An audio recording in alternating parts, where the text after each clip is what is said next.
खाते वाटपाशिवाय विधिमंडळाचं हिवाळी अधिवेशन संपण्याची दाट शक्यता आहे। फडणवीस सरकारने 5 फेब्रुवारीला शपथ घेतली आणि त्यानंतर मंत्रिमंडळ विस्तारही झाला। पण मंत्रिमंडळ विस्तारानंतर काही तासात होणारं खाते वाटप झालेलं नाहीये। नागपूरचं हिवाळी अधिवेशनही खाते वाटपाशिवाय संपण्याची दाट शक्यता आहे। राज्यातील सगळ्या खात्यांचा कारभार सध्या मुख्यमंत्री देवेंद्र फडणवीसांकडे आहे। उपमुख्यमंत्री एकनाथ शिंदे आणि अजित पवार हे सुद्धा इतर 39 मंत्र्यांसोबत विना खात्याचे मंत्री आहेत। पाहुयात यावरचा स्पेशल रिपोर्ट।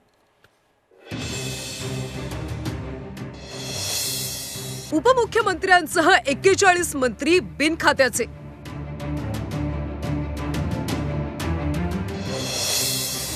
खाते वाटपाशिवाय अधिवेशनाचं सूप वाजलं। खाते वाटपावरून अजूनही महायुतीत तिढा।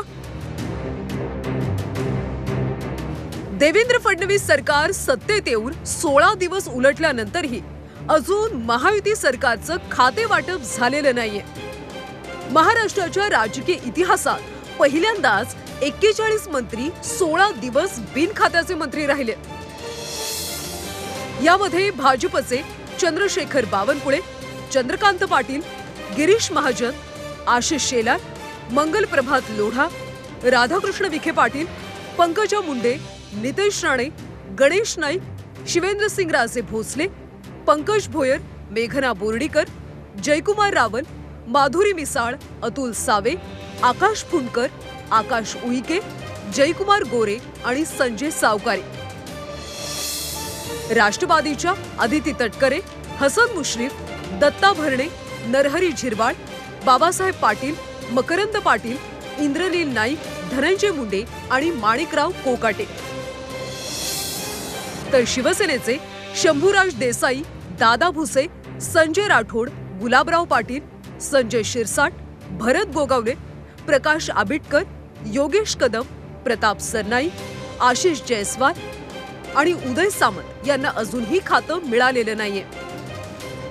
41 मंत्री बिनखात्याचे आहेत, याबद्दल कुणाला काहीच वाटत नाही का असा सवाल विरोधकांनी उपस्थित केलाय। एकूण 42 मंत्र्यांनी शपथ घेतली आणि 42 मंत्र्यांनी शपथ घेतली असली तरी सुद्धा घटनात्मक दृष्ट्या फक्त आणि फक्त मुख्यमंत्री हेच फक्त मंत्री म्हणून कारभार चालवत आहेत। बाकीच्यांना अजून कुठल्याही प्रकारचं खाते वाटप झालेलं नाही। म्हणजे 2 उपमुख्यमंत्र्यांना सुद्धा कुठल्याही प्रकारचं खाते वाटप न करता हे सरकार चाललंय आणि म्हणून या सरकारनं संपूर्ण देशामध्ये एक नवीन विक्रम प्रस्थापित केलेला आहे की 42 मंत्र्यांपैकी 41 मंत्री हे बिन खात्याचे मंत्री म्हणून आणि अधिवेशन काळामध्ये सुद्धा बिन खात्याचे मंत्री राहण्याचा विक्रम मला वाटतं विद्यमान सरकारच्या नावावर नोंदला जाईल। सरकारमध्ये मंत्रिमंडळ अस्तित्वात आहे, पण खाते वाटप नसल्यानं त्याचे गंभीर परिणाम राज्यावर होत असल्याचा आरोप संजय राऊतांनी केलाय। राज्यात काय चाललंय? सरकार स्थापन झालं तर मंत्रिमंडळ तयार होत नव्हतं।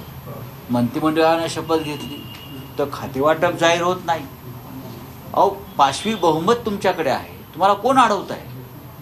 225 आमदारांचं बहुमत ज्या आघाडीकडे किंवा ज्या पक्षाकडे आहे त्यात स्वतः भारतीय जनता पक्षाकडे जवळजवळ 125 जागा, 132च्या वर जागा, 40 जागा, 140, तरी तुम्हाला आता खाते वाटप करता येत नाही।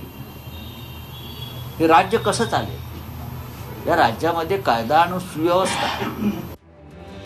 भरत गोगावले मात्र कोणत्याही क्षणी खाते वाटप होईल या आशेवर आहेत।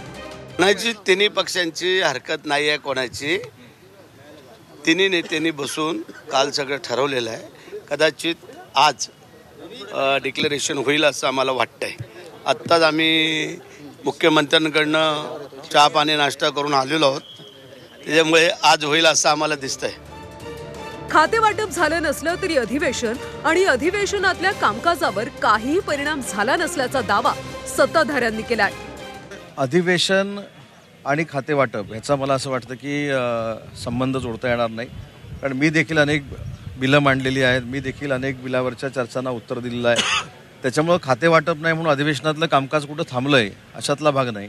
माननीय मुख्यमंत्री महोदयांनी उत्तर दिलेलं आहे, माननीय एकनाथ शिंदे साहेबांनी विधान परिषदेमध्ये प्रमुख नेते म्हणून उत्तर दिलेलं आहे. अजितदादांनी देखील प्रश्नाला उत्तरं दिलेली आहेत. त्याच्यामुळे कुठं कामकाज थांबलंय किंवा त्याचा परिणाम कुठं विकास कामावर झालाय अशातला अजिबात भाग नाही. सरकार अस्तित्वात आहे, मंत्री अस्तित्वात आहेत, पण कोणत्याही मंत्र्याकडे खातं नाहीये. अशी विचित्र अवस्था किती दिवस चालणार असा प्रश्न मंत्री आता आपापसात विचारतायत. कृष्णात पाटील सह ओम देशमुख, झी 24 तास, नागपूर.